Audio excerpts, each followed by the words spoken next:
Hello again, and welcome to my first proper vlog from Seville. It's yesterday I introduced the concept that I'm actually going to be sharing a whole bunch of videos, well 21 to be precise, because I'm very fortunate to now have 21,000 subscribers on YouTube, which is obviously fantastic, and I'm over the moon that many people follow the stuff that I'm putting out. Thank you so much for that.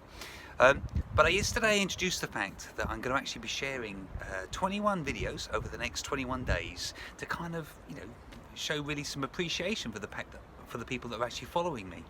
And I sort of made a video that kind of suggested that maybe you could give me some ideas of what to film over these 21 days, because I've got some ideas, but I wanted to sort of find out what you guys would like me to actually produce for you in short little videos. Now the truth is, I've had loads of people come back to me on this, and I have a couple of things I should have said yesterday. I can't comment on anything tax related because I'm just not allowed to. I'm not FCA approved, and to be honest with you, I'm not competent enough to actually comment on anything tax related. Also, I can't really comment on anything to do with finance of any kind, again for the same kind of reason. By the way, if you're watching this now, if you want to subscribe to my YouTube channel, that'd be absolutely wonderful, and that way you won't miss out on any of these tips that are going to be coming along over the next sort of 21 days.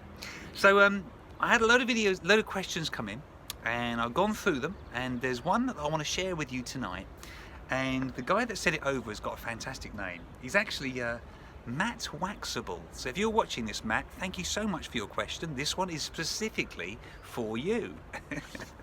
So Matt has asked this. He said, he'd given me this comment. He said, we got a bid accepted, but the vendor only reduced their price by £2,000 when the survey recommended £9,000 of work, including structural damp issues and window replacement. We were willing to pay a fair price prior to the survey and a lower one in cash afterwards, but the deal fell through. Do you have any advice on how to approach negotiations after offer acceptance and surveys? How much are what should be done with regards to warning signs or dealing with an unrealistic vendor? Were we being unrealistic? Well, that's a fantastic question, although I phrased it terribly, and I apologise for that. So I've given this a little bit of thought. I wanted to sort of chip away at a couple of ideas for you, if that's okay. The first thing I wanted to ask you was, has the seller actually seen the survey? Because of course, if they haven't seen the survey, then they're obviously not going to be understanding of why we're trying to actually negotiate the price down. That's the first thing I wanted to say here. But then I also wanted to go on to say, what do you actually plan on doing to the property? The reality is, I know that you wanted to sort of come down on the price. I completely understand that. Well, you always want to get a really good deal. But the truth is, I've seen so many properties actually advertised out there on Rightmove and so on, and I look at the property and I can't help thinking to myself, at the price they're asking, it's a damned good deal. So I guess one of the questions I'd like to ask you is it a good deal for the price that they're actually wanting for it right now? So how do we determine if it's a good deal? Well, there's a whole load of different things that you need to consider when trying to validate whether something is indeed a good deal.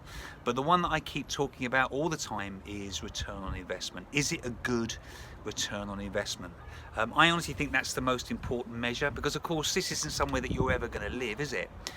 It has to actually stack up as a deal.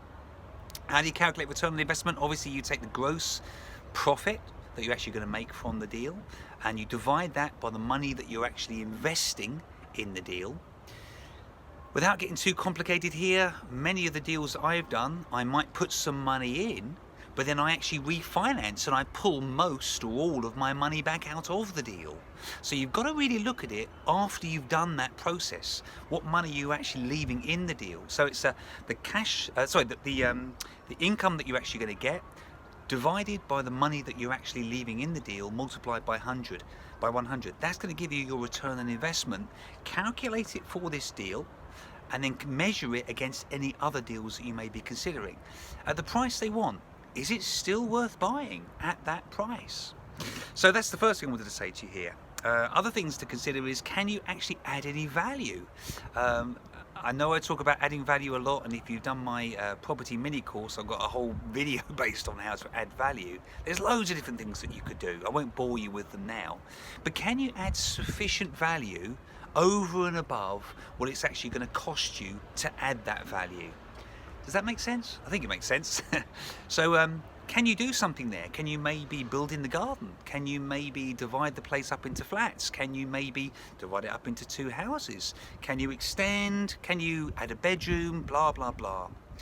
I'm sure you probably already considered all of these different things, and maybe you're going down a different path, but can you add value is the thing that I wanted to say to you there. Can you pull your money back out? That's always been a big measure for me. I want to actually put my money into a deal and ideally get all or most of it back out within 6 to 12 months. So that's absolutely wonderful if you can do that. The other thing I wanted to say is that no deal, I've never seen the perfect deal, to be perfectly honest with you. I know what my perfect deal would actually look like, but I've never actually seen it. There's always some kind of a compromise that I've needed to make, and maybe that's the case here. Maybe you need to make a bit of a compromise, dare I say it, on the price. But again, does it still stack up for you? Now that we got all of that out of the way, you specifically wanted to ask me about actually kind of following up and whether how to actually kind of handle the process of negotiations going forwards.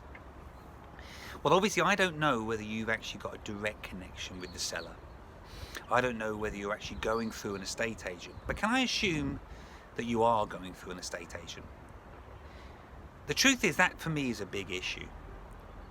I personally always need to try to form a direct connection with the seller, a direct connection. And there's loads of different ways that you can do that. If you've gone through if you go on site with an estate agent, and I don't mean any offense to any estate agents watching this, they have a real interest in, oh, I feel bad saying this, but they do, and I don't think this is unfair. They have an interest in kind of putting, dare I say, a barrier between you and the seller. It's not in their interest for you to form a strong connection with the seller, because I guess the truth is most estate agents, they don't want to be cut out of the deal, and I would never encourage anybody to do that. Never go behind an agent's back. Do you know what? It's just not worth it, in my opinion, for a number of reasons that we could talk about. But they want you to buy this, that the agent wants you to buy this place, and you want to buy it at the right price, and the seller wants a sale. So can I suggest that if you aren't connected directly with the seller, that's something that you should be doing. You should be going out of your way to form a connection with the seller, going out of your way to form some rapport, to build some real rapport with the seller. So if you know who they are, i.e. if you know their telephone number, I would be inclined to get on the phone to them and form that connection. Maybe offer to meet up, maybe at the weekend, maybe in the evenings, dare I say it, outside maybe of the house to have a chat. You've got to build that rapport, you've got to build that connection. Ultimately, I honestly think that everybody assumes that people want the most amount of money that they can get. I think every buyer of properties assumes the seller always wants the most amount of money that they can get for the sale. But sometimes, if it's a motivated seller that we're talking about here, they have other reasons for being motivated. And again, I'm not going to bore you with those now. If you've done my property mini course, you're probably fully aware of them. If you haven't done that, can I suggest you go and check that out? My property mini course talks all about truly motivated sellers. So you need to connect with the seller, you need to build genuine rapport, but you have to accept that if they're holding out for that better price, if they're not willing to come down on the price, or they're not willing to entertain any creative solutions that you might be willing to put forwards, you're not going to do the deal now. Unless it stacks up, as I've already mentioned, unless it stacks up as a deal at the price they want. The reality of the situation is you may well have to walk away today. But here's the thing, the best deals I've ever done has been as a direct result of following up with the seller, maybe weeks, maybe months, maybe years later. Genuinely, I bought a property after 2 years of follow-up. I would follow up with them. And by follow-up, what do I mean by follow-up? If you've got their mobile number, that's the ultimate and easiest way to do it. You would do a follow-up text, not a kind of aggressive, kind of constantly in their face kind of text, but maybe 2 months down the line, if they haven't sold, you might want to send them a text, just sort of reintroducing yourself, saying hi, and sort of saying, look, I'm still really interested. Do you want to have another chat? If they haven't sold, here's the thing I should share with you. As time goes by, a seller can become more and more motivated, especially in the current market. Look what's happening out there at the moment with the whole Brexit fiasco. In the current market, many properties aren't selling. And so as time goes by, sellers become more and more motivated. That's why you need to follow up. A text message is the best way of doing it. I use an automated text system. Text Marketeer is one of them. 24X is another. Excuse my phone bouncing up and down, by the way. Again, I'm still learning how to Facebook Live properly, so this is all over the place. Anyway, I'm waffling. So follow-up is so important. Text is a great way to do it. Phone call works just as well, as long as you're not being intrusive. You never want to be intrusive. Obviously, a letter is perfect. Email can work just as well. But continue to follow up, because the reality is some of the best deals that I've done have been in the follow-up process. To be perfectly honest with you, that's really all I wanted to share with you. Ultimately, if it's a deal for you now at the price that they want, buy it. There's no such thing, in my experience, there's no such thing as the perfect deal that ticks all of the boxes. You might hear other people online saying that they found the perfect deal, but you know what? Sometimes people put on a different persona, in my experience, than the reality of the situation. I'm not saying that's the case with everybody, but it certainly is the case with some people. I don't think that's unreasonable to say that. Sometimes there are things that you're not aware of, they don't kind of share, that maybe have been challenges as part of the deal. So I don't think there's any such thing as a perfect deal that ticks all the boxes. So is it a deal at the price that they want? If it is, buy it. If it's not, follow up. But really importantly, don't become a motivated buyer. Don't think to yourself, and I'm sure this isn't the case, but don't think to yourself, well, do you know what, I've got to buy it. I've got to buy it. Because there are so many deals out there at the moment. Honestly, there are so many deals out there. Put it in the follow-up and go out and look for another deal. Ideally, in my opinion, you always want to have a pipeline of deals coming through, so that when one falls out of bed, you've got another one coming through. So there you go. There's my first proper Facebook Live from Seville. Do you like the background? If you've enjoyed this video, please like it.